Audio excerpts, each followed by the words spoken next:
All right, good evening, everyone. We're going to start here in about 1 minute. So if everyone can sign in, grab a snack, have a seat, and we'll get started here in just under 1 minute.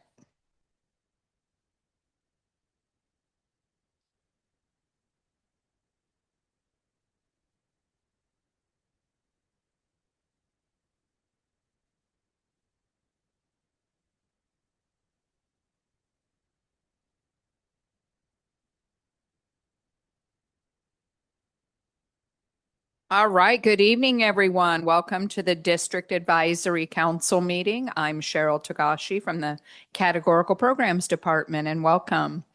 Before we begin our meeting, I'd like our interpreters in the back of the room to give the instructions for the interpretation system, please. Thank you. Okay, para servicios de interpretación, por favor hacer lo siguiente. Si nos acompaña por teléfono o tableta, oprima los 3 puntos en su pantalla. Oprima la opción de Language Interpretation. Seleccione el idioma Spanish para español. Y luego desliza el botón Mute Original Audio. Si nos acompaña por computadora, por favor hacer lo siguiente. Haga clic en el icono del globo localizado en la parte de abajo de su pantalla. Escoja el idioma Spanish para español y luego seleccione Mute Original Audio. We will now have our chair call the meeting to order. Excellent. Thank you so much. And at this time, I'd like to call the meeting to order at 5:01 p.m. Again, welcome everyone. It appears maybe are some of our board members with us virtually today and would like to help us conduct the meeting. All right, it might be that some of our. There's Crystal. Hi, Crystal. Hi. Excellent. Would you like to review our hybrid meeting norms, please? I'm actually driving. Oh, not a problem. Welcome. I will review our hybrid meeting norms while our other board members get seated. All right. So welcome again. For those of you in person, please remember to enter the meeting prepared to be engaged, and you'll see this information on the bottom of tonight's agenda. Sign in at the registration table. To ask a question, please use your burning question sheet in your folder and use that form when you step up to the podium to ask your question. To motion or to second a motion, please raise your hand and state your first and last name before you make that motion. To vote, raise your hand until the vote count is completed, and of course, enjoy the meeting. For our virtual people joining us, thank you for being here. Please enter the virtual meeting prepared to be engaged. We will take roll call based on the attendance report from our virtual meeting. To ask a question, type the question in the chat box. To motion or second a motion, raise your virtual hand or unmute and state your first and last name. To vote, raise your virtual hand and keep it raised until the count is completed. And please enjoy the meeting. At this time, I would like to move on to item 3 on the agenda, which is roll call. And I'm going to turn this part of the meeting over to our chairperson, Miss Corinthia Williams. Welcome, Miss Corinthia. Good evening, everybody, and to all our wonderful people out here in Happy Land that's here with us. Yeah. Oh my God, it's so many of you. I'm so glad everybody could make it. Yay. Thank you all. We've got about 100, 200 out here. Oh my God. Welcome, welcome, welcome.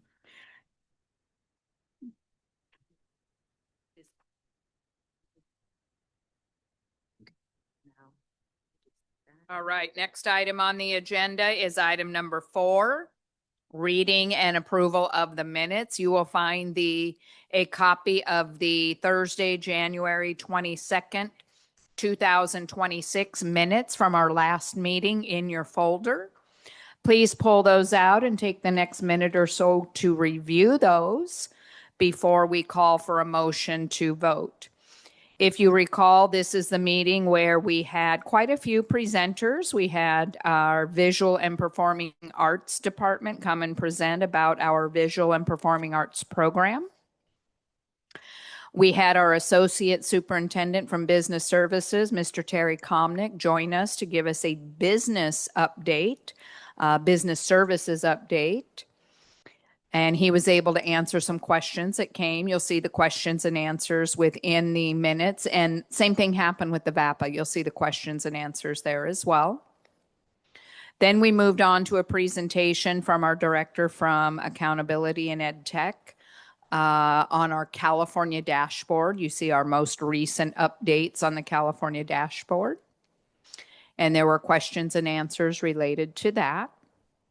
And then we moved on to a presentation from our Human Resources Assistant Superintendent, Dr. Tasha Doizan, who presented about recruitment and retention of staffing in our district. And there were several questions and answers related to that topic as well. After that, we moved into our public comment, where we had the opportunity for people to give public comment. And then we adjourned our meeting. So if we could have our chairperson call for a motion to approve the minutes from January 22nd. Can I get a motion to approve the minutes from January 22nd? Please state your first and last name. Crystal Lopez. I'll make a motion to approve the minutes. Excellent. Thank you, Crystal. Can we get a second? Alexis Sandoval, I approve this motion. Thank you, Alexis Sandoval. Any discussion? All in Okay, favor? let's call for that vote. Oh. All in favor, Aye. as Ms. Williams said, raise your hands. Raise your hand and you're joining us in person. And if you are on our virtual site, you can go ahead on and raise your virtual hand. Any opposed? Any abstentions?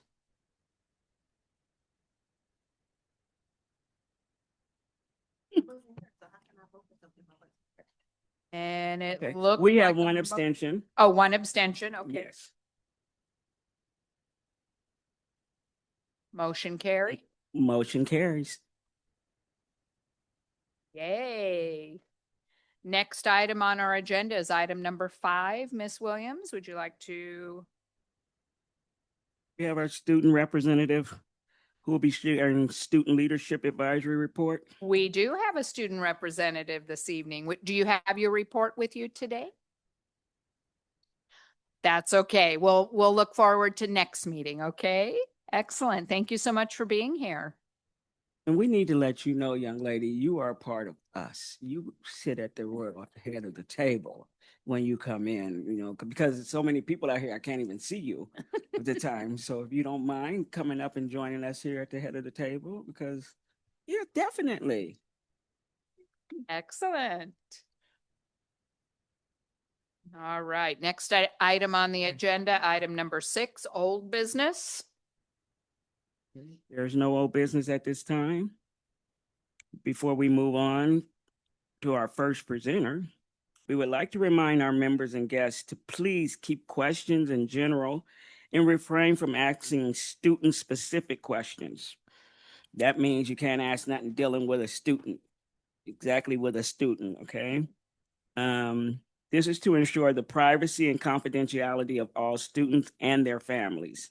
If you do not have any personal questions, feel free to speak with if you have personal questions, feel free to speak with Miss Tagashi. That's that beautiful woman right there at the mic. Or Miss Sargent. I know she's in here because I saw her. There she go. That's right. Take it to them. And you can talk to them at the end of the meeting. And thank you for understanding.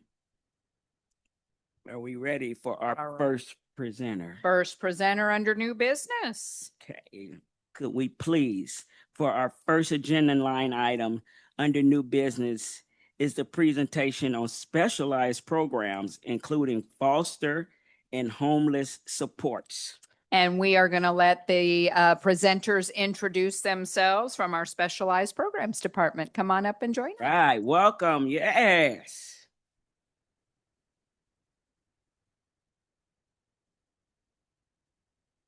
Hello, everyone, and welcome. Thank you so much for being here today. My name is Stacy Felder, and I am one of the 8 liaisons with the Atlas program. This is Sonia Esparza, and she is the program specialist for Atlas. We're here presenting the Specialized Program Department. There are 4 programs or sub-departments that are housed under the umbrella of Specialized Programs, and they include CalSafe, which is for pregnant and parenting teens, the California Healthy Youth Act, which is SHIA. This is sex education. Short-term and independent studies is housed under specialized programs, and access to learning for all students, or ATLAS, which is what we're presenting on today. And we work with students to support students and families in homeless situations and in foster care. We will be presenting a lot of information this evening, and we know there may be lots of questions, but we are asking that you please save all questions for the end of the presentation so you can be as informed as possible. First, we'll discuss the laws. There are several rights and protections mandated by the federal government in place for foster youth and students in homeless situations. For a little bit of foundation, I want to share the definition of a foster youth. A child or youth is considered to be in foster care or a foster youth when a court has taken jurisdiction over a child or youth and declared that child or youth to be a dependent of the court due to the presence or risk of abuse or neglect. This is Welfare and Institution Code 300 case. Foster situations also occur when a court has taken jurisdiction over a child and declared the child to be a ward of the court due to the child's violation of certain criminal laws and has been ordered by a court to be removed from the home and placed in foster care. This is an example of Welfare and Institution Code 602. Foster students have the right to remain at their school of origin when it is determined to be in their best interest. Due to high rates of placement changes, foster youth tend to be very mobile and often risk changing schools. The school of origin law dictates that students remain at a school where they have a sense of connection and communication. This is important for students and their success because studies show every time a student changes placement, they can lose anywhere from 4 to 6 months of academic progress. The students' dispositions, behaviors, and triggers are often known by the teachers, coaches, counselors, and staff at the school of origin, and they can continue to support the students. Being able to continue at a school that they have a connection with also maintains peer relationships and builds a sense of belonging, which is important for student development. Placement in special programs and extracurricular activities remains stable when students remain at their school of origin. Stability promotes a sense of safety among students and has positive outcomes in the success of our youth. Foster youth have the right to immediate enrollment. This means students must be enrolled and attending classes even if they do not have all the records needed for enrollment. This is important to prevent learning loss from falling behind and gaps in instruction. Foster placement usually occurs in emergency situations, and documents such as birth certificates, school records, etc., are often left behind or lost. It is not fair to the student to make them wait for those records. For partial credit or coursework, high schoolers that are transferring schools often, they lead to lost credits due to differing graduation requirements, which significantly lowers graduation rates. Foster youth change schools at a much higher rate than their peers. If a student moves 3 times in a year and each school refuses to recognize partial work, that student could effectively spend an entire year in classrooms without earning a single credit towards graduation. Data also shows that foster youth have significantly lower graduation rates than the general population. This law helps to ensure their path to graduation. Liaisons understand both social work case plans and school district policies. We ensure that a change in placement or the home doesn't result in a drop from the school without a plan. They serve as a single point of contact for social workers, foster parents, judges, administrators, and school staff. This makes it easier to keep track of student progress. Liaisons act as advocates for the student and help resolve disputes surrounding what is in the best interest of the student. The educational liaison can also assist with obtaining important records, such as birth certificates and school records, as well as requesting transcripts and making sure that partial credits are recorded for high schoolers. Liaisons are also responsible for making sure that schools use trauma-informed care when dealing with students' issues while maintaining confidentiality at all times.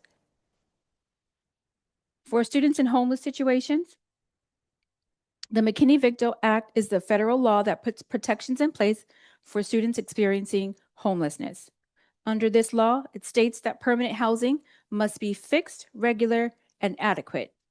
Fixed meaning stationary, permanent, and not subject to change. For example, not a tent or a car. Regular meaning used on a predictable nightly basis. For example, not a friend's couch for 2 days or in a hotel or motel for 1 week and a different one following the next week.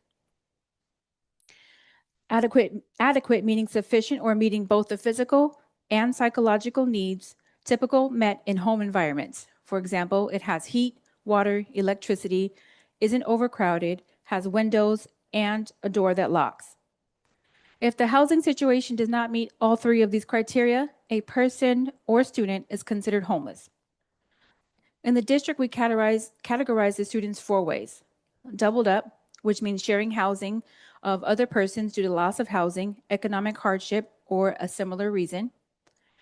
We have motels and hotels, living in motels, hotels, trailer parks, or camping grounds because there is no alternative adequate accommodations. Shelters, living in emergency or transitional shelters, including domestic violence shelters or youth shelters, and unsheltered.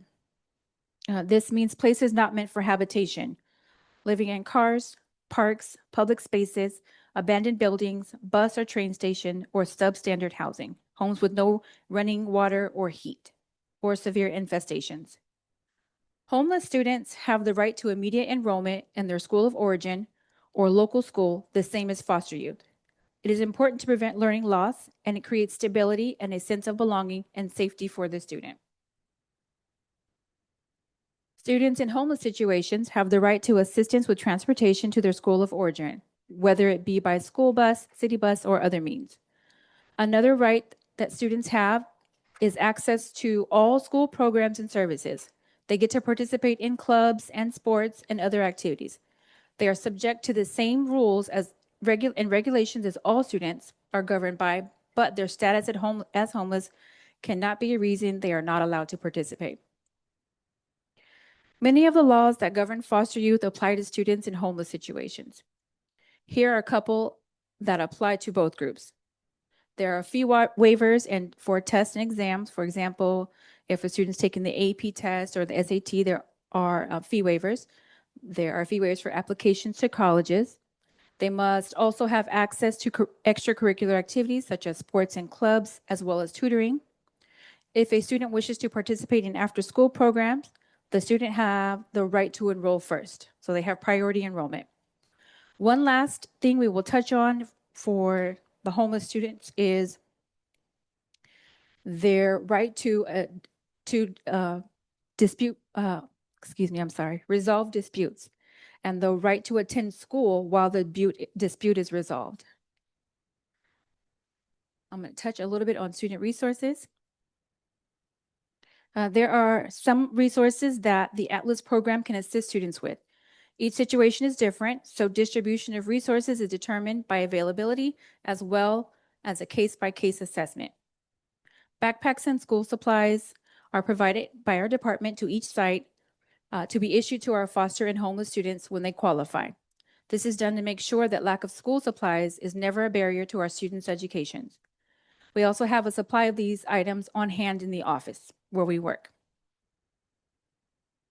Clothing, shoes, and jackets are issued as available, and depending on circumstances, we can provide students with sweatshirts, shoes, jackets, any clothing that we have, but it's as available. Our department keeps a supply of items to issue our students, including shampoo, conditioner, body wash, soap, toothbrushes and toothpaste, feminine hygiene products, deodorant, Tide Pods for laundry, and fabric softener sheets as available. Please be sure and contact our office if you wish to donate any of these items. For transportation, if it is determined that a student qualifies for transportation assistance, the Atlas Department often collaborates with the district's transportation department to schedule busing. There are also situations where the department can support parents or individuals with city bus passes to assist families in getting their students to school. Our department runs groups at the elementary, middle, and high school levels for students that are identified as foster or homeless. These clubs meet about once a month and serve to give our students a sense of community, build resilience, and offer a safe space for our students to learn and have fun. Our elite program, currently at, I believe, 8 elementary schools, has built vision boards, talked about self-care, learned about the power and impact of gratitude. Our Ignite Club, which I believe is at 4 middle schools, and our Hearts Club, which is at all the high schools, have done similar activities and gone on field trips. Students that participate in the elite programs are able to participate in the Ignite program at middle school and go on to join the Hearts program in high school. The goal is for them to have a community and support system at every level. Our department is also able to help our students by taking them on field trips and having other activities. Students who are a part of the Ignite and Hearts groups have been able to go on field trips. One of the Ignite groups took a field trip to the ThinkWise Credit Union this year, where they participated in an interactive budgeting simulation and learned about money and credit. The Hearts Club from several high schools in our district will be participating in the ThinkWise field trip later this month. During the 24-25 school year, the Hearts Clubs from all the high schools went on a field trip to San Bernardino Valley College. They listened to speakers, toured the campus, and learned about different programs that the school offers. They were also treated to lunch from a food truck and an ice cream from a paleta vendor. Our department puts on an annual rose ceremony where we invite members of the graduating class to participate in a ceremony to acknowledge their hard work and celebrate the end of a journey. The students listen to speeches from their peers and a keynote speaker, they receive recognition for their GPAs and other accomplishments, and are issued roses to hand out to members of their support system who are in the audience to say thank you. It is a lovely and deeply meaningful ceremony for our students, their chosen support systems, and our department. The Atlas Department is able to help students in homeless situations with copies of their birth certificates, and we are also able to help some of the students get ID cards for free or at a reduced cost. This is important for students when they seek employment or any other reason they may need it.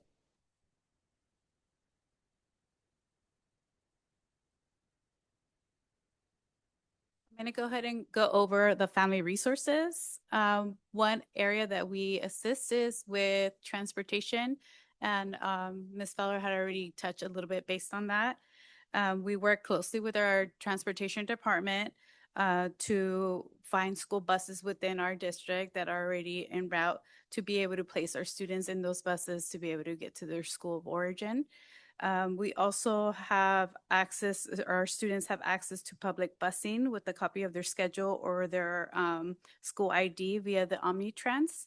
And we also use Hop Skip Drive, which is a type of Uber transportation, but this is the last option since this is very cost effective. So we want to make sure that we look at all of our options before we use this one. This transportation is primarily for our foster youth to continue to attend their school of origin if it's in their best interests. Surrogate educational right holder trainings, our department also offers that for foster youth in care. Must have educational rights holders, including infants and toddlers. Biological parents retain educational rights holders for the most part, including unless a court limits or terminates at that time. And the court must appoint a new educational rights holder. This is called a JV 535. When it comes to unaccompanied minors, they may hold their legal rights unless it's for special education related services. And at this time, we can provide the training for for a person that would want to serve as a surrogate educational rights holder. And this is the case is when we cannot get a hold of parent or they're unwilling to be part of the student support for education. This training is offered throughout the year, and this contract is only feasible for 1 year, and then they have to renew if they're going to continue to be the educational rights holder. So if you're interested in becoming a surrogate educational rights holder, please go ahead and reach out to our department. We're always in need of people. Community resources, we work closely in collaboration with community partners to make sure that we are providing any support other than what we have internally. We work with our community partners to be able to support. So if the family needs something in particular, again, everything is case by case. So we reach out to our community partners to see if they can assist with whatever we don't have internally. Some of our community partners that we work with is Community Action Plan, Santa Claus Inc., Assistance League, the Elks, and Home and Neighborly. For the Child Welfare Fund, this is a nonprofit within our district. It was created by district staff and it's donated by district staff. This fund is to use to provide assistance to families that are experiencing any unforeseen circumstances, for example, a fire in their home or floods, and everything is submitted by district staff. Thank you. Site resources. Our first one is our single point of contact counselors at each site. They become kind of like our bridge between the site and us. We work in collaboration to provide the counselors with professional development throughout the school year from our departments relating on the laws, just refreshers on the services that we provide. And then we also provide them with community resources partners that we work with so they can have them on hand as well when needed. And like I said, we work closely with them. They become our bridge and develop really strong relationship with our students. Provide professional development. Our team is open to providing professional development to school sites personnel on laws and policies that impact our students, any best practices when working with our kiddos, and resources that will be beneficial to our students. Our team provides training to attendance verifiers, secretaries, registers, and our school counselors. Also, on a yearly basis, a state mandatory training is sent out to all district staff to provide legislation and services provided by our team. And we ensure that all school sites at the beginning of the school years have backpacks and school supplies to provide to our students. And then throughout the year, if they run out, they're always welcome to reach out to our department, and more backpacks and school supplies are delivered. For attendance, we support and we work closely in collaboration with Positive Youth Development and school sites to support families and students with their attendance. Our team attends our meetings and events such as Operation Student Recovery to provide information to families and provide support to remove any barriers they might be experiencing. Registration, our departments works in collaboration with enrollment and placement to make sure students get immediately enrolled, and they assist with dispute resolutions to placement based on the student's right to remain on their school of origin if it's to their best interest. With withdrawals, our student works in collaboration with the school site, Children and Family Services, and parent and caregivers to locate students' new school to be able to continue or complete the withdrawal process in a timely manner according to the law. And then we want the district withdrawal guidelines has that information as well. And then with transcripts, because our students are so mobile and they go to multiple schools, we work closely also with school counselors, with other school districts, child family services to locate students' transcripts to make sure that their information is correct and they're placed correctly in classes that they might need and they're in the right track for graduation. For school events, our team supports school sites and have participated in the past by tabling or presenting at fall festivals, career day events, multicultural events. And also our staff, they develop really good relationship with their students. So if the students invite them to their games, sporting events, to awards assemblies, to graduations, they make sure they participate to make sure that we're supporting the scholar in all their accomplishments. And then the last slide, please. And to conclude, we want to thank you for your time. I know this was a lot of information, but we would like to provide you with our department's contact information.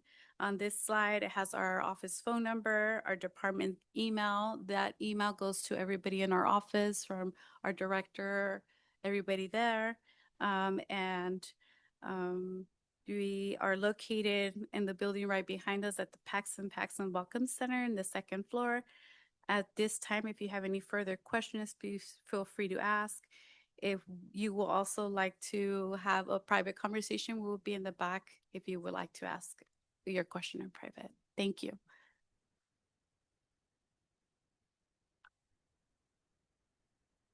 Let's give Miss Sonia and Miss Stacy a great big hand. That was a lot of valuable information.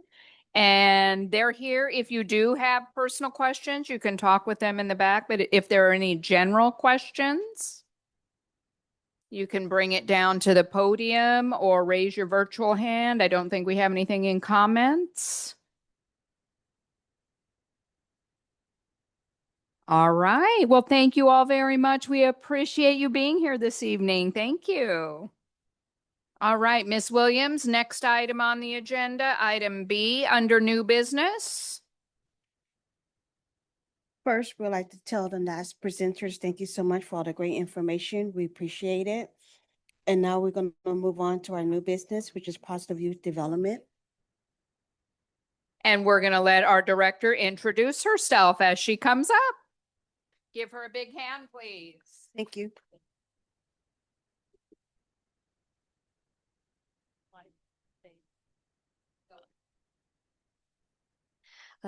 Good afternoon. My name is Marlene Bikendova. I'm the director of the department called Positive Youth Development. And the whole purpose of our department, you can go to the next slide, is to remove barriers for students that might hinder their education. So in particular, we want to make sure that if students are having behavioral issues, we help them with that. If they're having issues with bullying or conflict, we remove those issues and or attendance. So those are our main three topics. As you can see in our vision, we want all kids in the entire district to meet their full potential. So to do that, our department has really focused in on the work, again, to remove any barriers that might lead them to success. Next one. Our department is really divided into three teams. We have the youth court discipline team, attendance team, and then the bullying and conflict team. When I began in the department, I think 7 years ago now, when we started, the work was really done in-house, where students come to us and parents come to us, and then my team was incredible at helping the kids and the parents that came into our office.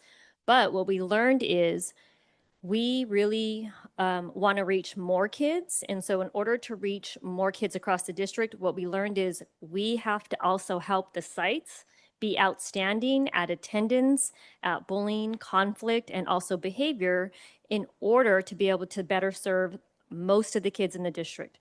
So the three teams not only work in-house with kids coming to us, for various reasons, but we also go out to the sites now and work directly with them, either through training, workshops, or working with the administrative teams and the staff there to make them awesome, because we know if they're good, then more of our kids are getting services.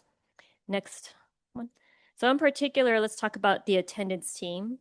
They have three major things they focus on, and they do a lot of things, but we would be here all night, so let me just kind of focus in on a few. First thing is the SARB and SART process. So as you know, per Ed Code, we do have to notify parents if students are being absent frequently. So we have what's called the SART process and also the SARB process. So students are having frequent absences. Our whole goal for that is to meet with the parents and make sure that we provide them with resources and things that they may need to help make sure their kids are getting to school on a regular basis. One of the other big things we do is we run staff workshops, and I should say also parent workshops. My attendance team has done a ton of parent workshops on how do we help our kids get to school? What are some things that you can do? What are some motivators for students? And what are some things to make sure to look out for so that we don't have students being absent? The other thing that we do is now we go into the school site. So if a school calls us or we notice that a school is struggling with attendance, maybe something's going on in the neighborhood, what we do is we go in, we analyze their attendance alongside them, and then we say, hey, here's how we can help you. Let's work together. We also make sure to call other departments, like the department you just heard from, foster youth, the homeless liaisons. We call them and work with them frequently to help with different attendance issues at sites or with particular students. They come to a lot of our SARB meetings to really help so that the resources are there in the room. The other thing with the SARBs and the SARB blitzes, it's not just our team working on those. We have a whole bunch of people that come. And people from our community, they bring all the amazing resources, all the different departments show up, family engagement shows up often. We just basically bring everybody together to say, hey, you're having problems with absenteeism, how can we help? So that's what we do. The attendance team focuses on these major 3 areas, in addition to all the other things that they do daily. Next slide. Bullying and conflict team. So that is a newer team to the district. And essentially, if a student is struggling with bullying, we have trained many counselors in our district to handle it on site the way that my team would. However, sometimes we get a new counselor, a counselor might be out, and students need assistance right away. So they will put in a report. Either the school does that, a parent can do that, a student can do that. And if a report comes to us, then my team goes out and screens the student, make sure we check to see, is bullying happening or is it conflict? Either way, if it's bullying or conflict, we work with the student until the problem is completely resolved. And what we also do very often is we run what's called Restorative University. And that's when we have the schools come to us and we train them in how to do our incredible interventions. For bullying, we have an intervention called the Undercover Anti-Bullying Team, and I believe last year I presented on that. And then we also, for conflict, we have what's called Restorative Mediation Process. Those 2 incredible strategies work really well. And we not only train the counselors and administrators how to do those strategies, but we also go in and do them alongside them so that they can learn it and watch from my team doing it until they get really good at it. When they get good at it, then we let them go ahead and handle any issues that come up for students. Next slide. And the last team is the Youth Court Discipline team. So this team, they handle all students that have to go through the youth court process. So youth court is kind of like going to court for students, but the jurors are actually students across the district. They're student leaders, and they listen to the case, they ask a bunch of questions, and then they design a plan for the student, and the student also contributes to the plan in what they're going to do to make it right with their community. So whatever they did wrong, they have to design how to make it right. They get a ton of support. There's a ton of resources involved. So the youth court team, they run that process. In fact, right now, we just ran a case right now in the other building, and a student is learning how to make it right with the support of our team and their parents and other departments that come and assist us as well.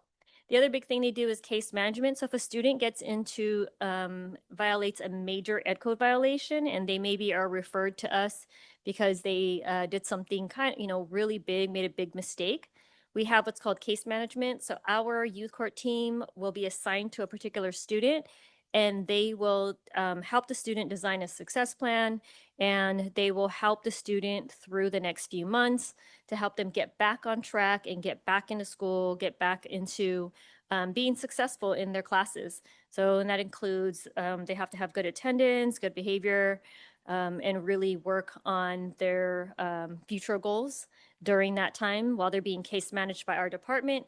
And our department, again, works with parents and other departments to really help surround the student with a whole lot of assistance and support.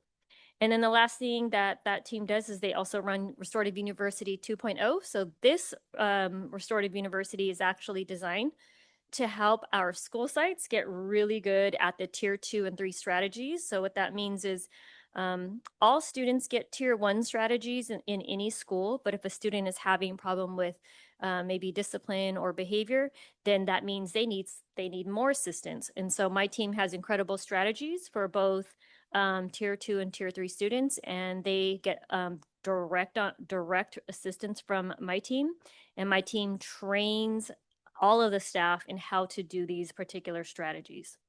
So what I wanted to show you in terms of our work, next slide, is just a little bit of our data. In our district, it is not just our department that can take credit for this. It is absolutely many departments across the district that contribute to these amazing results. So just so you know, in our district, a district of our size, it is incredibly hard to reduce the suspension rate by even 1%. So in research, if you can reduce by 1% for a large district, then you are in great shape. You're doing great things. So as you can see, last year we ended, so it says 24-25 EOY means end of year. Last year, we reduced down to 3.8% for the suspension rate. So that is incredible. And it took a whole lot of departments and collaboration across the district to make that type of result happen. And as you can see for this year, as of the end of January, our rate right now is 2.1. And so we believe at the end of the year, we should hopefully be even lower than 3.8, which is incredible. It's the first time since they started measuring suspension rates. It's the first time that we'll be below, or that we've been below 4% ever. So that is a huge milestone for our district. Now, what do we attribute to that? Not only all the work across the departments, but teaching sites how to do the restorative practices.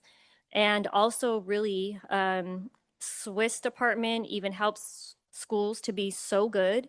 Now the goal is always to prevent the behaviors that lead to suspension, or if they do happen, how do we prevent this from happening again so the kid doesn't have to be suspended repeatedly? So when we use those unique strategies, we definitely are getting results. We're starting to see it pay off. And so we're really grateful for all the assistance that we've had across the board. And if you look at days of suspension, the amount of days is trending down every single year. So now that means less kids are out of school. They're not at home driving you crazy. They're actually in class where they should be and making sure that they're doing what they're supposed to be doing. And then if you look at the number of incidents too, number of incidents has gone down over the years a little bit. So it's getting better, and we're trending really low all the way through from August through January of this year. So we expect it to be lower by the end of the year. So we're excited about those results. Next slide. Now, chronic absenteeism after the 2020 COVID shutdown, it skyrocketed. So we were up to 44.7%. in 21-22. And now you can see that we got it back down. The last year we were down to 28.2. And this year we're trending lower. We are really working hard at making sure kids are in independent study when they need to be. We're working hard at all the SARB and SART stuff that we talked about. So we're trending a little lower, and we suspect that that'll be lower before the end of the year. So our goal right now is to make sure kids do not get to 18 days of absence, or so that they can fall off that list. So the less kids that have a lot of absences, the better our rates are going to look. Next slide. I think there's one more. Okay. And this is the last one. This is just the reports that come in for bullying to my team. Now, what we're doing is we're focusing so much of our time now in training the sites of how to do what we do instead of waiting for us. Now, a lot of them can just respond. They do, they interview students and find out what's going on, and then they run the strategy typically on their own or alongside us. So as you can see, my team does process a lot of bullying complaints, But either way, we make sure that we, if we have to run an undercover team, that it is successful. So this year so far, we've won 23 teams across the district, and all 23 cases end up at 0. So that means that the student is saying, well, the bullying's all gone. The problem is now rated a 0. So that's what my team does. We work with the kid until we make sure they feel safe and welcome at their school. The other thing to know about that is the other cases that are not really listed on here is my team spends a lot of time doing the conflict restorative mediations as well. So again, if a student is having conflict instead of bullying, no problem. My team is out there to help them and help train the sites and how to do that work. And with that, that is how my 3 teams work. And that is the data that we have for our district. So thank you so much for listening.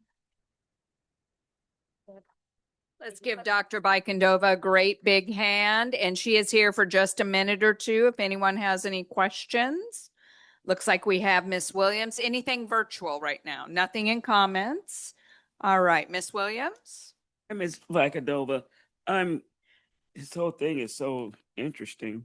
How do they go about how do they end up with this positive youth coming over to your program? Is it the schools are recommending this? Is it something only for middle and high school, or? It's we work with K all the way through 12. And the way that they end up with us is either a student is having an issue with attendance and they're on the SARB process, or a student is referred to us because they're being possibly bullied, or a student might have filled out we have a QR code and they'll report, hey, I'm getting bullied, I need help. So that's how they end up working with us. Or the other one is disciplinary. So if a student is referred to us for an expulsion process or for youth court. So what we do is we offer to the sites, hey, if you have a case where a student can possibly go to youth court in lieu of suspension. So they don't always, there's cases where they say, okay, this is a really big mistake the kid did, but we don't want to suspend. Then they'll say, hey, youth court might be an option. They might offer it to the parent. If the parent says yes, we look at the case and then we do that work for them. So kids are referred for those 3 different reasons. Does that make sense? Excuse me, where's youth court held? Right in the Paxson building right behind us, behind this building. We have a room upstairs that we use, and yeah, it looks like we kind of set it up in a courtroom style. We have guest judges.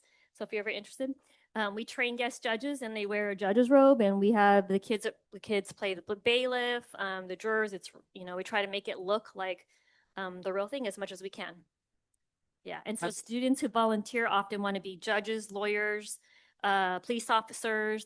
So we also help career-wise with some of these students that want to get their foot in the door with either kind of law enforcement or it being in the legal field.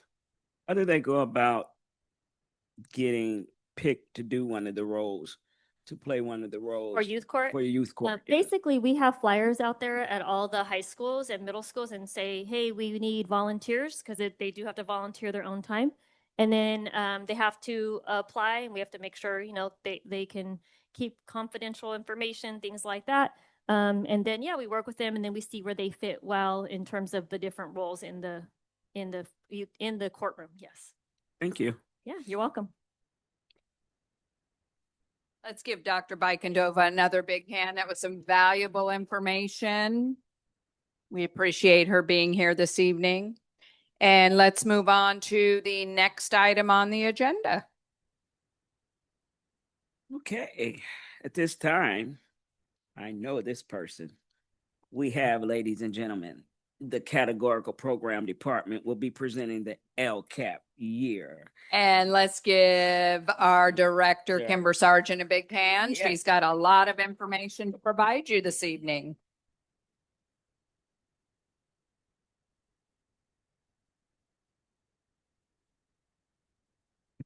Well, happy Friday Junior to everybody. Thank you so much for being here. I am hoping that we can actually get us out a little bit early.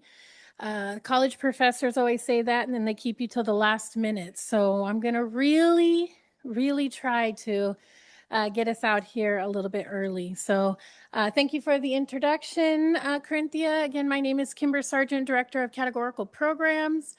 Very happy to be invited back here tonight to share with you a mid-year status of where we are with the Local Control and Accountability Plan, also called the LCAP. So this is not the first time that you have seen me here at the District Advisory Council. This is my third presentation for the year. My first presentation provided you with an overview of the LCAP. The second presentation was the update on our expenditures to date so far. And today I'm going to give you kind of a combination of those two. We'll do an overview and an update on where we are with spending and where we are with our data collection to monitor whether what we're doing is actually working and making a difference, a positive impact on our student data, and then let you know where we are going from there. So we will jump right in. You have some handouts tonight that I'd like to point out for you. Obviously, you have a copy of the presentation within tonight's packet for District Advisory Council. But you also have additional handouts that go with tonight's presentation. The first one is a single page, so this one should be easy to find. It is not stapled. This is a front and back page. This is your starter document for talking about the LCAP. So you're looking for the one that is a teal color. It has a matching friend close to it, but it is actually a different color. So you're looking for the one that's front and back. If you want to take notes on this one provides the gives you all of our contributing actions, which are in goals it gives us your contributing goals 1, 2, and 3, and highlights some of those actions and metrics. This is to start the conversation. So if you're brand new to LCAP, and you want to take this to your school site council, you want to take this to your ELAC, you want to talk about this at the superintendent parent advisory, or you're just checking and talking with friends, budget cuts and budget and dollars are always a hot topic. So this gives you a reference point to talk about where we are in our district here. So again, this is very, very broad overview. So this is, if you're brand new, this is a great place to start. The second document that you have is a stapled packet that is the same color scheme. So that sort of ocean teal color. Calgon, take me away. This color right here, this is your full detail of the Local Control and Accountability Plan for goals 1, 2, and 3. Those are our golden goals that support our English learner, low income, and foster youth. It tells you every single action, the dollars assigned to it, and the metrics that we use to measure it. If you are familiar with the one-pager, you might be ready to have a more in-depth conversation. You might use it as a reference point if parents are saying, you know, we don't really have anything for our foster youth students. This would be a great document. You could go to Goal 1, Action 7, and you can see the dollars assigned there for our foster youth students. You might hear that we don't have an alternative process for expulsion and suspension. And tonight you heard from Dr. Bikendova about our youth court process, and that you're going to find in Goal 2. So much of what you hear, in particular here at the DAC, it relates to things that are funded with our LCAP. So this gives you all the details, right? The good stuff. If you are a very avid reader, the entire LCAP is always available to you in English and in Spanish. And that is located on our district's website, right on the homepage. There's an icon for LCAP, or you can go to www.sbcusd.com/LCAP. In addition to that, tonight you have two that look like this. These are new ones for you. So you have one for Learning Recovery Emergency Block Grant, and you have one for differentiated assistance. These are programs I'm going to talk about tonight. So this might be new. You might take more notes on this. We left you some room on the back to take those notes. Those will be available to you, and I'll share a little bit about that as we get into the presentation. Last handout is a flyer. This is your homework. This is for you to take back to your school site, to first add it to your calendar. I hope to see you there. This is on March the 16th. So we want you to add that to your calendar and then share it with other family members, with teachers, with the principal, with the classified staff. We'd like to have a full representation from our educational partners. This is your opportunity to see the LCAP in action. This is what it actually looks like, this 400-page document. The lead for each of the actions is there present to talk about that action. So this flyer will be your homework to take home to your school. It's also in the presentation. If you are looking in the presentation, it's the second to last slide. So you have it and it looks like this side by side. And I'll go over that once we get there. So I think I've given you enough paper here to manage for the evening. We'll jump right into our LCAP cycle. Next slide. So our LCAP cycle, what's very important to our district and one of our values is that we don't write a compliance plan. We're not writing a plan that goes up on a shelf and we never look at this plan and we never consider whether it's actually making an impact to our students. So the LCAP happens all year long. So you can see in this graphic here, it sort of takes you through the groups of the months and the activity that takes place during those groups of months related to the LCAP. I know this group knows that, but as a general reminder for our educational partners who watch the recording of this, our LCAP is made up primarily of one budget, but our district overall has a budget of nearly $1 billion, our LCAP representing just over $230 million. So you'll see July through August, we made it through. We beat the heat. We got our LCAP approved by the county, and we began presenting to our educational partners about the summary of the plan. September and October, our leads were implementing that plan, and we were sharing that information out during presentations. November to January, that's where we've just come out of. We just wrapped up the mid-year report that will be presented to the Board of Education this coming Tuesday. So hopefully you all enjoy your Monday off. I know it is a much needed rest and break for me personally, but might also be for you as well. On Tuesday, the very next day, is when the full report will go to the Board of Education. February to April, we are working with all of our educational partners. And if you are in this room, thank you. If you are in this room, you are an educational partner. It means you care about the success of this district. You care about the success of our students, of our teachers, of our families. You have a vested interest. So you are considered an educational partner. Your voice is meant to be a part of the planning process to make sure that we hear from your perspective what our district should do to support our students. So during this time of February to April, we're gathering that input. Now, every single meeting that I go to, I take note and I take it as input. So if you miss one of the meetings, or you might have said something at another parent advisory, I want you to rest assured I have gathered that as well, and I include it with our input. During the months of May to June, we are completing the draft of our document. We do anticipate it to be just over 400 pages. So we'll be right about where we were this year as well, perhaps a little bit longer.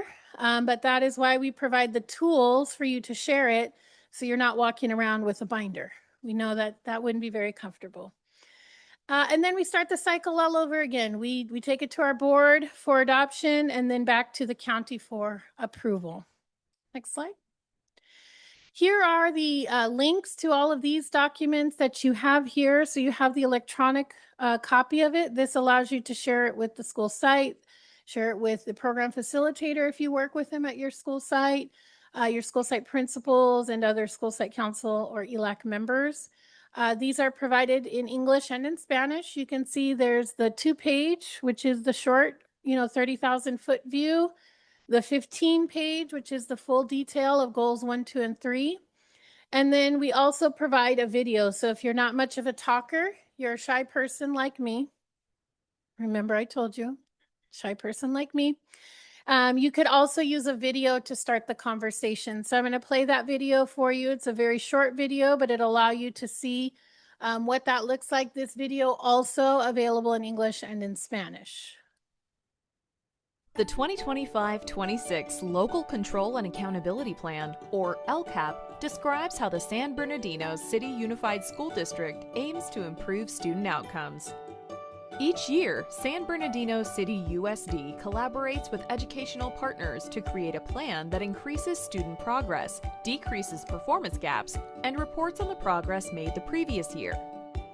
San Bernardino City USD currently serves 44,192 TK through 12th grade students who learn in our 74 schools and who are supported by over 9,000 dedicated employees who embrace our district's mission to ensure that each student has the skills, resilience, and determination to create their path and thrive in school, career, and life.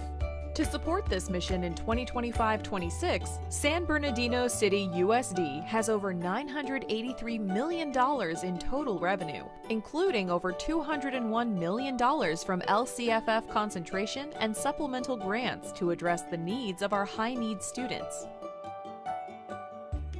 This funding supports San Bernardino City's LCAP goals, which include supporting academic innovation, creating safe, secure, and attractive learning environments, and strengthening collaborative engagement with families and educational partners. To learn more about San Bernardino City USD's goals and plan details, please refer to the full LCAP infographic and supporting documents available online. Together, we're improving our children's education and creating a better future for California. So if you haven't yet seen that #1 hit at your school site council meeting, this is a great thing to take back. The 2025-26 Local Control. See, it's so good. It's on repeat. That's how good it is. Ask them to share this so that more parents are aware. Our parents that come to District Advisory Council, you are very informed. You are in the mix. You are in the understanding. But we want to make sure that everybody has that same opportunity. So if you haven't yet shared this at your school site council, it's something that I encourage you to talk to your school site council chair and principal about to see how you can share that with them. So with that, we're going to jump right into some of our actions, and we really want to highlight the actions that you can find at your school sites. Since our representation of our DAC representatives and alternates come from school site council, these are things that you should see at your school. So in goal #1, you can see that labeled up at the top. We start with CTE pathways, and you may want to take notes next to each of these items so you know which schools these pertain to, because some of them are all schools and some of them are some schools. So for our CTE pathways, these are our high schools. So this is for our high schools. This provides our students an opportunity to access the core curriculum and also classes that help to prepare them for their life beyond the 12th grade, right? What happens after that? We have opportunities to enter the career workforce, technical fields, trades, attend colleges, universities, junior colleges, community colleges, trade schools. CTE provides that exposure for our high school students. We also have our AVID program. AVID is available district-wide, elementary, all the way through high school. So at your school, you can ask, what does our AVID program look like? What tools do our students need to participate in this program? For example, as a school principal, we had AVID school-wide at Newmark Elementary, and all of our students had their AVID materials that they had access to make sure that they stayed organized, right? That's an important skill we want our students to learn, that they were able to take notes and they were able to manage their time. So you can ask at your school what the AVID program includes. We provide our certificated staff, our teachers, with an allocation of dollars to buy materials to support their instruction. Our teachers work very hard, and yes, they do earn a salary, but we don't want their salary just signed over to Lakeshore and Office Depot to buy all the materials for their classroom. And we know these are things that are needed to support the instruction. So each year they get an allocation to purchase instructional materials to support that instruction. Our library staff and access to early literacy and literacy all the way through the high school is also a priority within our LCAP. So at each of our schools, this again is elementary through high school, we have staff within our library to help model reading for our students, teach them how to access books within the library and how to use reference materials as they get a little bit older and they need to do things like reports. The bottom two there, you see an acronym, MTSS. That stands for Multi-Tiered System of Supports. I'll say it again, Multi-Tiered System of Supports. And what that really means is that we have support at varying levels. Support that all of our students get, support that some of our students get because they might be a little bit low in one area or another, and supports that very few of the students gets because they're very high need. They're very far below or performing very far below their grade level expectations. The person that's in charge of making sure that we're tracking those students and we're providing interventions is called a TOSA, T-O-S-A. That's a teacher on special assignment. So that acronym altogether is MTSS TOSA. These are the staff at each of our school sites, elementary through high school, that help ensure that our students are not falling through the crack. We have every single student accounted for. We're looking at their data. We're looking for those achievement gaps, and we're assigning interventions. So you could ask at your school, you will impress them, I promise you, if you use this language. Who is our MTSS TOSA? And find out who that person is, because that's the one parents can talk to if their child needs a little extra help. On the panel next to that, you'll see, continuing with it, actions that take place at the school site. The first one, school site allocation. For our school sites, each school receives supplemental and concentration funds, and the school site council and ELAC talk about how we're going to use those funds based on the needs of our school. So the school does a look at the data. They find out where they're low. They find out if there's student groups that are low. And then they determine what actions they're going to pay for using those funds. All of those actions, they write into the school plan for student achievement, the SPSA. You might also hear that called the SIPSA. Every single school is required to have this plan. Every single school writes a plan every year. They do a needs assessment to figure out what the school needs, and then they assign actions that are evidence-based to move the student data forward, to improve our student outcomes, to support our teachers with professional development, to support our parents with training. So if you are on school site council, I 100% guarantee you've talked about the SPSA. If you are on ELAC, you have talked about the SPSA with the lens of our English learners specifically. What do they need to be successful? Do they need access to books in their primary language? Do they need access to staff that can support them in primary language? Do they need curriculum that's in Spanish? Do they need a tutoring service? Each school determines what their needs are and what their actions are. At this point of the school year right now, School Site Council and ELAC are finalizing those plans and bringing a draft to School Site Council and ELAC. So if you were thinking, I have a lot to do, I might miss School Site Council this month, this is not the month to miss. Next month is not the month to miss, because between this month and next month, the schools will show a draft of their SPSA and they will approve their SPSA. The portion of the plan that they're approving is the Title I portion, the federal dollars. But you as an educational partner have a say in the LCAP portion as well.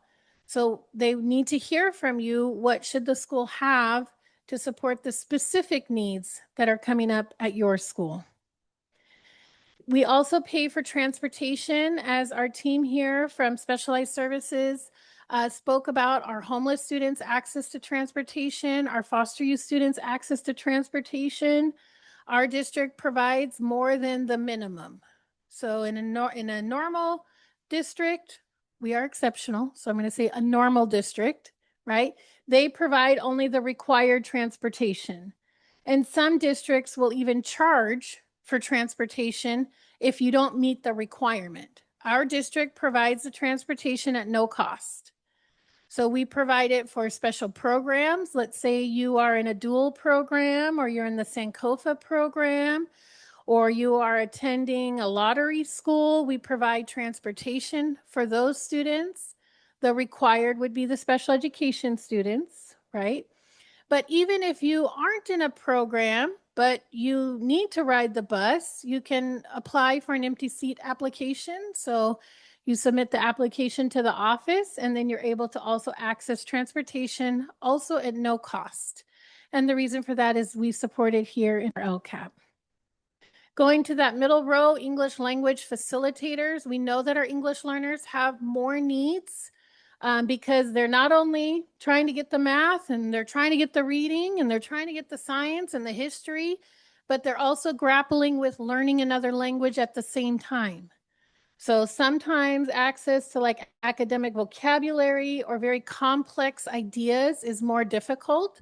So every single school site has an English language facilitator. They get the best acronym, an ELF.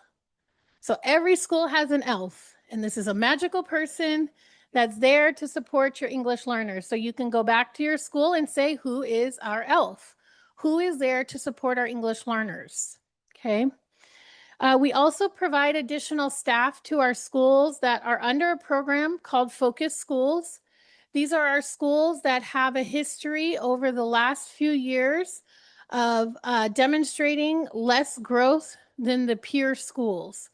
These schools are identified to make sure that they have additional help in the learning center to make sure that we're addressing student need. So the additional staff that we provide for those programs include resident guest teachers that provide intervention to our students. But we also provide additional staff to support special programs like Dual, because in Dual, you're going to have your regular kindergarten teacher, and you're going to have a dual kindergarten teacher, and they teach different programs. It means you need an extra teacher, right? If you have the Sankofa program, you have your students that are in your mainstream regular classes, and then you have your classes of Sankofa. Those require additional teachers. When we have these programs that provide extra opportunities for our students, then we have to pay for the extra staff. On to the bottom row there, technology, your student or whomever you are in charge of, that's the little at your house, has access to a device. Some of our students, depending on their age, they carry that device back and forth every single day. They have it at home, they bring it to school, they take it back. If they're super responsible, they remember to charge their device in between to make sure that it's always ready for learning. But we make sure that our students all have access to a device. For our little students, our TK through second grade, we make sure that they have a device at home and they have a device at school, because we know they're still learning that personal responsibility and making sure that their device stays charged. And then the bottom right corner there, this one's a long one. So science, technology, engineering, art, and math. That is also called STEAM. STEAM was a magnet program that was at just a few schools, 4 schools, I think, when I started here. And now we have expanded that, and we are set to have, by the end of this year, 23 new STEAM labs opening for our schools, so that you don't have to go to a school across the city in order to access this program. These will be housed more around and throughout our city as we continue to grow that program. These are all things happening at the school site that you can ask about. Next slide. In goal number 2, these are some of our highlights here. So our health aides, as our students are at school, we know that they need some additional help if they're not feeling well. I have reached that age that I stood up today and I hurt my back. All I did was stand up. I did not do anything special. So I need a health aide in my life today. They're able to go see staff in the office to get assistance. Our health aides receive training each year on distributing medication and utilizing the program called Hazel Health. Hazel Health is like a teledoc visit. If you have health insurance and you can do like a video call with your doctor or with a registered nurse or medical professional, this is available to all of our students at no cost to our families. So if they're not feeling well, they can have, with the parent consent, obviously, they can have a visit with a medical professional who can ask the health aide to provide them with medication at the parent's consent. Again, the parent is informed throughout the process. Or if there's something that needs to be prescribed, write the prescription and send it over to the pharmacy of the parent's choice. So I know that I managed to be sick all the way from Thanksgiving through, I was going to say February, but now my back hurts. So we'll see how it goes. And I had to visit several urgent cares and several emergency rooms throughout this time. And they are very busy. And there are people in there who are very, very sick. Having our students have access to Hazel Health with our health aides means they're not in an urgent care. They're not surrounded by other germs that they might pick up that might not be the ones they have right now. And they're able to get that service from a medical provider. Again, that's due to our LCAP. Our counselors, as Dr. Bikendova shared, help our students with their social skill development, their personal skill development, conflict management. If they're having a dispute between friends or a group of friends, if they are experiencing any type of bullying or feeling uncomfortable at school. So this happens, again, all the way from elementary through high school. We have counseling staff available to our students. Down the middle are crossing guards. This is important for the safety of our students. Our streets are very, very busy. Some of them, I know I was up in the north end, again, by New Marcus principals. Some of them have a stop sign. Some of them don't have stop signs on all the intersections.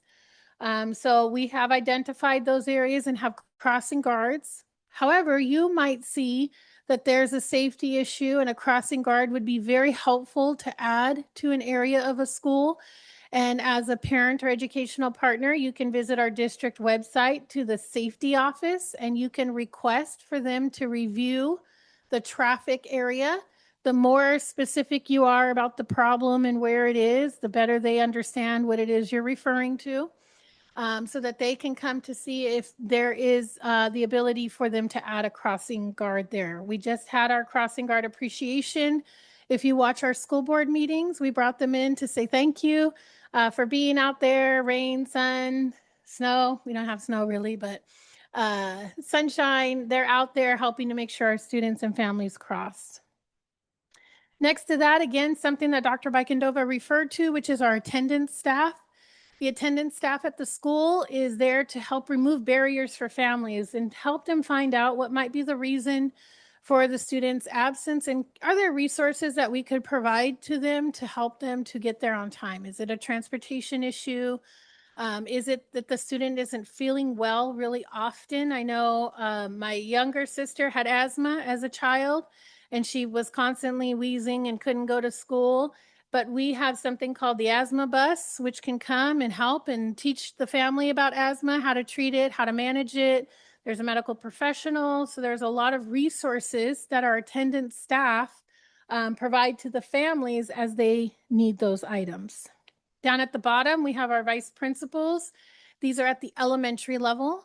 The vice principals were added so that they can focus on implementation of positive behavior interventions and supports, PBIS, help support that program. Since adding our vice principals, a number of our schools that have earned success in the California Coalition for PBIS, receiving either platinum, gold, bronze, or silver status has increased. So every year, we have more and more schools either at that first level or one-upping to the next level as we have our teachers learning more and our administrators supporting that. And then last in that box there, we have our very VIPs, our Student Leadership Advisory Council, SLAC. We have our representative here today, Ms. Velasquez. This is a group of our students that come from our secondary schools, so middle school and high school. And they meet regularly to look at our district systems and provide feedback. But they also receive training and experiences to build their leadership so that we're building more leaders on school campuses so that we are able to see that grow all the way from middle school and into high school. I present to our SLAC, and right now they are working on a campaign for LCAP. They're creating a site-specific poster to help encourage their students at their school to complete the survey and participate in the feedback process for our LCAP. Our students are the most represented group. They show out the most in our surveys. Our DLAC shows out the most in our meetings in person, but in our surveys, we get the most input from our students. So I challenge you grown-ups to outdo the students, but that means they're very good about sharing this poster. Once it's finalized, they're going to be sharing it on social media. They're going to be texting it. They're going to have it up on Instagram. So as a grown-ups, we're going to have a challenge to try and outdo them in the sharing. Over to the last panel there for LCAP Goal 3. These are for our families, highlighting again the great work that our parent volunteer workers are doing. They are the bridge between the community resources, and the school system. So if you are having a hard time, you need help with something, these are people who are familiar with our community, come from our community, support our community, and are there to support our families. And then my favorite, interpretation and translation. Although I am bilingual and I can do this in English and Spanish, we have our professionals here to provide that interpretation. It is a priority for our district to make sure that families hear information in a language they understand and can communicate in a language that they prefer. So we have interpretation and translation across our schools as well as our district meetings. So those are all things you should see at your schools. All things that you can ask about. What does it look like at my school? Okay. For the dollars piece, this gives you the high-level overview of where we are in our spending. As I shared in our last presentation to District Advisory Council, the schools should have been at 33% spent. At this point of the year, we've crossed over the 50% mark, nearing the 60% mark. But as you can see in goals 1, 2, and 3, goal number 1, we're at 74% spent. Goal number 2, 94% spent. Goal number 3, 82% spent, and overall 78% spent. As a reminder, I talk about our budget. Some of the items, the expenditures happen very early in the year. Some of the expenditures happen at the end of the year. Some of the expenditures are 100% personnel.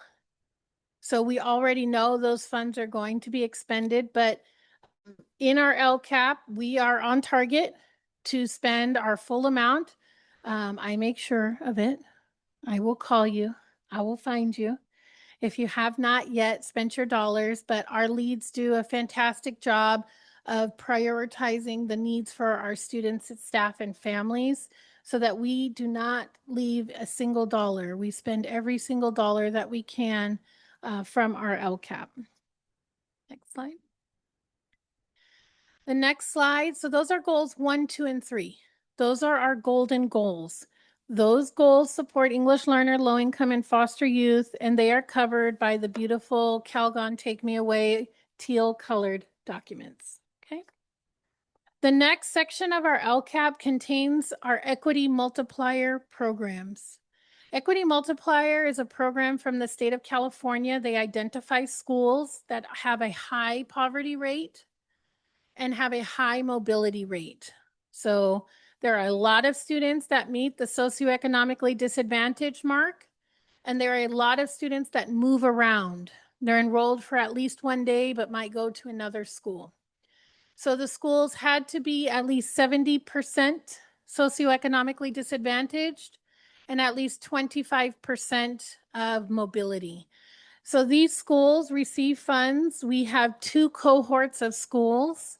Some of our schools have been identified in cohort 1 and in cohort 2.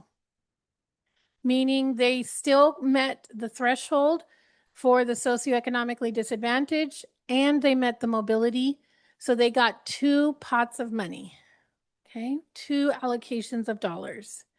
Some of our schools only qualified for cohort 1. The things that they put in place stabilized the school. So they were no longer eligible when cohort 2 came around. So they have 1 allocation of money. Some of our schools weren't eligible for the first cohort, but they were eligible the second one. So this gives you an overview school by school. This is not at every school. This is only at the schools that met the qualification. These schools have to write a separate plan that addresses the lowest performing areas of their school.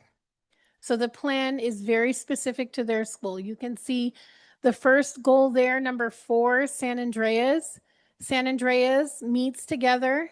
They look at their data. They find the lowest performing areas and they write a plan to spend their dollars. Sierra was eligible for cohort 1 and cohort 2. So they have a plan that is in total $1.3 million because it's 2 allocations of money. Okay. So far to date, they have spent $849,000 of those amounts. They are doing a great job implementing their equity multiplier program. But as a school site representative, if you see your school here, this is where you would ask, can you share about the equity multiplier program and the actions that we have in it? Okay. The actions that are in our equity multiplier program include intervention, staffing, professional development. Our high schools have additional staff that provide like a support class, like a reading support or math support. We have additional time for our staff to meet together to plan for those student groups that need the extra help, but each plan looks different. So if you see your school site here that you represent listed on either this slide 35 or the next slide 36, all the way through to Highland Pacific, if you see your school there, then your homework is to go back to the school site and ask them about their equity multiplier program. These funds do not expire each year. So they have multiple years to spend the money. So unlike our LCAP goals 1, 2, and 3, we need to spend the $201 million in 1 year. That's all in 1 year. Equity multiplier is over multiple years. So it's okay if they are, for example, like Norton, at 20% spent because they have multiple years to spend these funds. Norton was eligible for cohort 1 and cohort 2. So they have 2 allocations of money totaling $1.1 million. So it's going to take them time to spend it, but they have multiple years to do that. Okay. All in all, for equity multiplier, we are 41% spent. We meet with them regularly to check in to see how they're doing. They have to present to school site council on their equity multiplier program. So we want you to listen out for that. But if you haven't heard, I want you to ask. The next slide is the next program. This is for our Learning Recovery Emergency Block Grant. So you'll see that there, LREBG. We love a good acronym. We love it. So that is Learning Recovery Emergency Block Grant. Learning Recovery Emergency Block Grant these are state funds that were provided to school districts. And last year, they changed the rules for this fund to make sure that they were included in the LCAP. Before we had the funds, but there was no requirement or expectation or communication that we needed to have it in the LCAP. There was a lawsuit for the Los Angeles Unified School District, not our district. LAUSD, 2 students sued LAUSD and they said they didn't get the extra help that they needed. And the judgment in that was that the funds for Learning Recovery Emergency Block Grant need to be used for the lowest performing students to make sure they get the extra help. And that should be true for all districts. So even though we weren't part of the lawsuit, the judgment applies to all districts. And to make sure of it, they added it to the LCAP. Our district was already doing that. So we were already using these funds for our lowest performing students. So we have added that plan into the LCAP. That's goal number 20. That is a $37 million allocation. We've spent $9.4 million. We have multiple years to spend these funds also. This is not one that we spend in 1 year. This is one we spend over multiple years. So it's important to note, if you are, I'm a Facebook news reader, right? I'm getting my news from Facebook. That's where we are in life. And I'm seeing all of the districts talk about reductions in staff and laying off people and having budget crisis. It could be that they spent one-time dollars. They've already spent them all, right? And I was talking to Mia earlier, when we have expenditures, I think about all of our different funding sources, which ones are 1 year, which ones are multiple years, to make sure that we can benefit long term. So for our district, we're doing great. We are not in the news. We are not on the Facebook news feed for laying off staff, right? We are doing a good job utilizing our one-time resources to make sure that we continue to offer the programs and services to our students. So that right now is at 25% spent. And then we go to goal number 21. This is a program called Differentiated Assistance. Differentiated Assistance is an identification of our district from our California dashboard over 2 years. They look at our student groups to decide which student groups over 2 years have been in the red consistently both years, or have been red and orange, or have been red and one other color. If that's true, then you get identified for differentiated assistance. Our program for differentiated assistance is for our African American students and our foster youth students. So we meet together as a team to determine interventions and supports for those students, and that's included in our LCAP. Foster youth for differentiated assistance is in goal 1, action 7. So this slide that we're looking at right now on this page does not have to do with foster youth. That will be in goal 1, action 7. This slide that we're looking at for goal number 21 is just for African American students. We have had such success with this program in the implementation and the positive impact with our student data that for next year, we are not eligible for differentiated assistance. They are going to watch our progress to see how we're doing for 1 more year to make sure that what we did was sustainable. It's going to stick. We're going to continue to see that growth in our student data. So it's very exciting for us because it represents a lot of work that our team is doing. But just because we're not differentiated assistance, or we're going to continue to do that work. We're not going to just shut down these supports because we know that these are things that are working. So our students are doing well. We've identified interventions for them. We've put those in place. We're going to continue those whether we're differentiated assistance or not. They'll continue to be a priority. And so we are 83% spent on this one. These are this year's dollars. So this happens all in 1 year. This is not ongoing dollars. So next year, there'll be the next year's dollars. Next slide. In addition to the mid-year report, remember I talked about, we'll talk about the dollars and then we'll talk about the data. So we have data in our mid-year report that's going to go to the board on Tuesday from the school year 2024-2025. That was last year. Some of the data takes longer to report to us. So some of it we have right now, some of it we don't. If it has the little star or the asterisk, you can circle those those will not be in the mid-year. Those we will see in June because the data is not available yet. So in June, all of the ones that have the little star or asterisk next to it, we will have in June. Everything else will be included in the mid-year report. So that's all 24-25. And if you go to the next slide, this is all 25-26 data. So current school year right now data. So we're looking at old data, lagging data to see how we did, but also current to make sure what we're doing is working. Again, circle those that have the asterisk next to those. That means it won't be in the mid-year. It will be in the June annual update.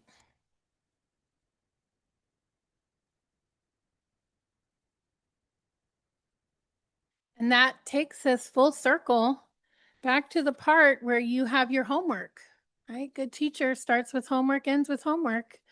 So for your homework, reminder to add this to your calendar, March the 16th. We are inviting you to come and have dinner with us. There's not anything being presented while you're eating. I'm not good at both of those, right? So we're just gonna have some time to eat first. No presentation happening, we're just eating. That's from 5 to 5:30. At 5:30, I'm gonna introduce all of the leads that implement actions within the LCAP. So you'll see them give you a wave. Their names will be up on the screen, and then they're going to go to their booths in the other room. You'll stay with me, and I'll talk about the activity. The activity for you during this event is to go to the different booths, go booth to booth, learning about what the LCAP actually looks like. Ask the questions you want to ask, and then fill out the survey. So they are trying at each of their tables to get the most surveys turned in. So you can help them, but you have to fill out the survey for each table. Each table, okay? There's 21 tables, I believe. So there are a lot of tables. You may be able to make it to every single table. You may not be able to make it to every single table.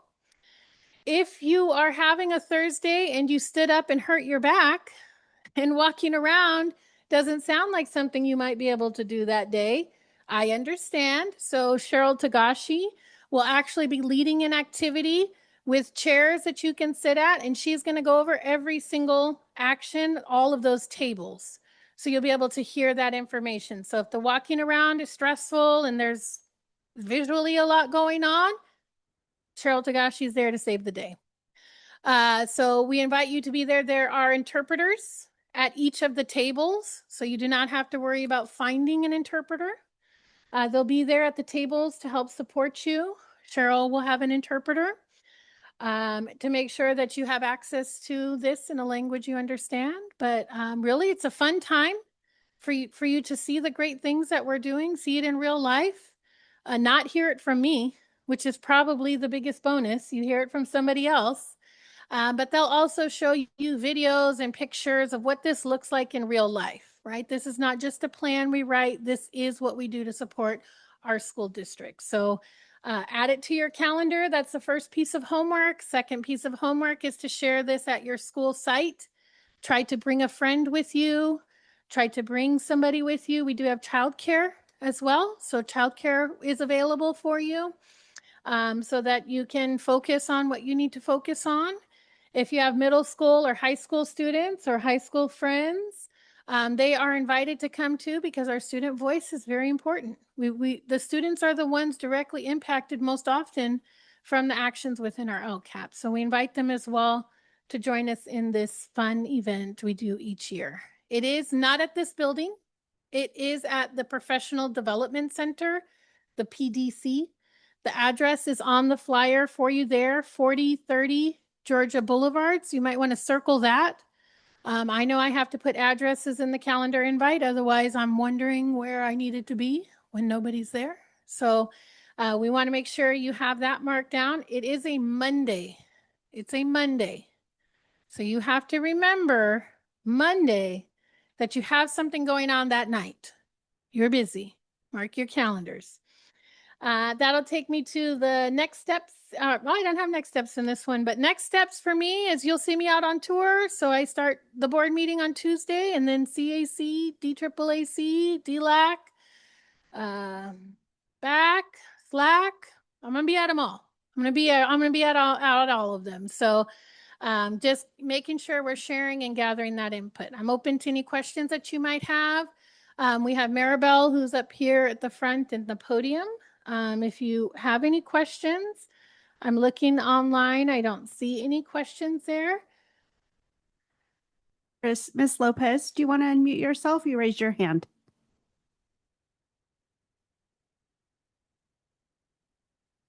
Yes. I just wanted to know, hi, Miss Kimber Sargent. Good Hi evening. there. Can you, is there a way to send me the video for, I can present it at School Site Council? 100%. Martha Eaton is going to drop that in the chat for you right now. Okay. You'll see a message from her. It'll be a link to that video. So you'll want to make sure to copy that link and save Okay. it somewhere. But I'll also ask Erica Abrams to share this information out to all of our representatives and alternates in an email. So if you Thank don't you. capture it here, you'll get it in an email. Gotcha. Okay. Good to see you. Thank you.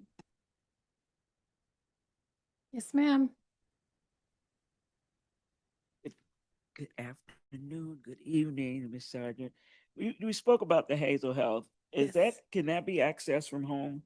Hazel Health can be accessed from home if you've already completed your consent form. So you'll want to talk to the health aide at the school to make sure you understand the process for that. But yes, 100%. Thank you. Yeah.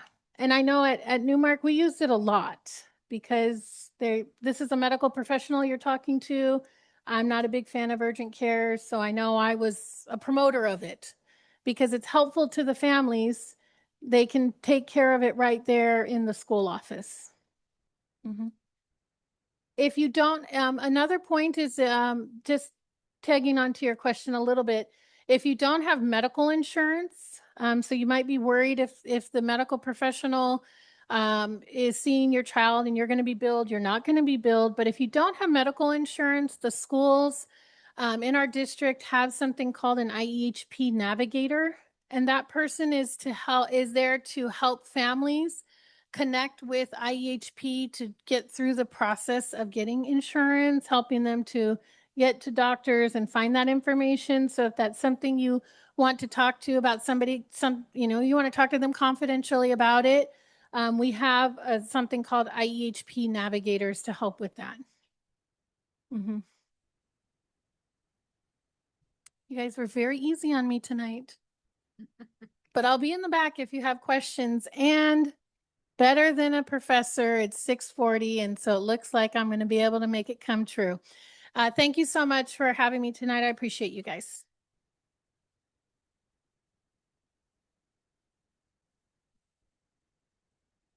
Thank you so much, Ms. Sargent. Let's give her another big hand. That was a lot of information.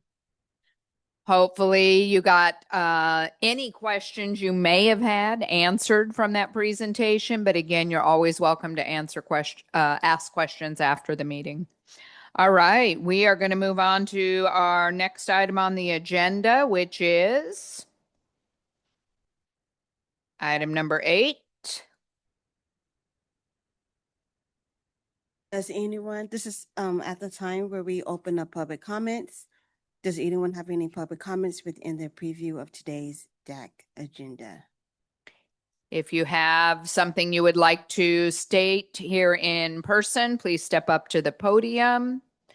And we will look to our virtual friends over here, see if there's anything in chat or if someone has raised their hand. I have something. Miss Williams. Yeah, I'm sorry, and I'm making this very quick. This is just something that I think, for myself, I don't think Kimber Sargent gets enough thanks, and also yourself, Ms. Tagashi, and Kimber's whole department. But if the district is not aware, if families aren't aware, they do a lot of work. And on behalf of the board and all, Sargent, we would like to say thank you for all your wonderful work. And Ms. Tagashi, thank you guys both. Thank you. Well, thank you very much. We appreciate that. And we have a team. It's not just Miss Sargent and myself. Our whole department is here with us every time we have our district advisory council. So we'd also like to thank our entire team for supporting us. So give them a big hand as well. All right, let's move on to upcoming meetings. You'll see that on your screen. Our next DAC meeting is March 19th, which is right after, same week as the LCAP showcase. So you'll have 2 meetings that week to attend, right? And then, of course, we have our DAAC meeting March 5th, DLAC on March 13th, and CAC coming up on February 19th.